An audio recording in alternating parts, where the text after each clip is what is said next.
Hello, it's almost the weekend and, well, there will be some rain around, of course. We've been used to wet weather recently, but there will also be something a bit drier at times. We end the week with relatively warm air across much of the UK, the far north seeing something a little bit chillier, but many places ending the week on a mild note. And as we go through Friday, there is a feature pushing its way through, plenty of showers around, and some of those could turn heavy, possibly even thundery, particularly in the southeast. But later Friday, overnight into Saturday, we see a ridge of high pressure building, and that is going to quieten our weather down a little bit. So most of those showers will clear away and die out, and so it's actually looking largely dry and clear as we go into Saturday morning. As well as that, notice the wind direction coming in from the north, so we will bring something a little bit chillier across many parts of the country. As a result, we're going to start Saturday on a bit of a chilly note. There may be some fog around in a few spots and also a touch of frost, particularly towards the north across parts of Scotland, the sheltered glens for example, but possibly even parts of northern England and Northern Ireland too. Further south,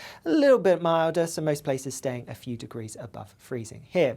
As we go through Saturday itself though, yes, a bit of a chilly start. Once any fog clears away though, it should be a pretty fine, well, much of the day across Scotland and northern and eastern parts of England. A different story further west and southwest. Here we will see clouds spilling in as we go through the day and some outbreaks of rain. Initially, the rain won't be particularly heavy as this frontal system hits that ridge of high pressure that I mentioned. It's going to be fairly weak, but later on, we will see a secondary feature coming in, and it's this that's likely to bring some heavier, more persistent rain as we go through the afternoon and into the evening.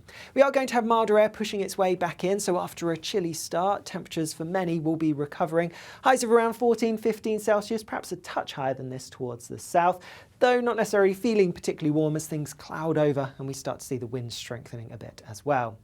Later on, as we go through Saturday evening and overnight into Sunday, the weather system that's bringing the rain later on from the southwest makes its way from west to east across the UK. As a result, we're going to wake up on Sunday morning with a bit of a wet start across some eastern parts, but much of that rain will clear away as we go through the morning. And then behind it, for many, it's actually looking largely dry. Yes, there will be some outbreaks of rain around, particularly towards northern western parts of Scotland, perhaps the far west of Northern Ireland too, and a few spots are possible elsewhere. And there will be more cloud around compared to Saturday when you look at northern and eastern areas where it should be largely blue skies, but on Saturday.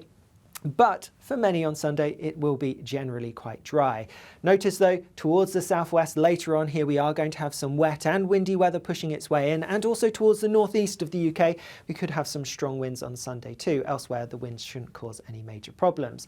Temperatures could be a little bit higher on Sunday compared to Saturday, so particularly towards the south, likely to get into the mid-teens, possibly the high teens in some places, so feeling warm in any bright or sunny breaks.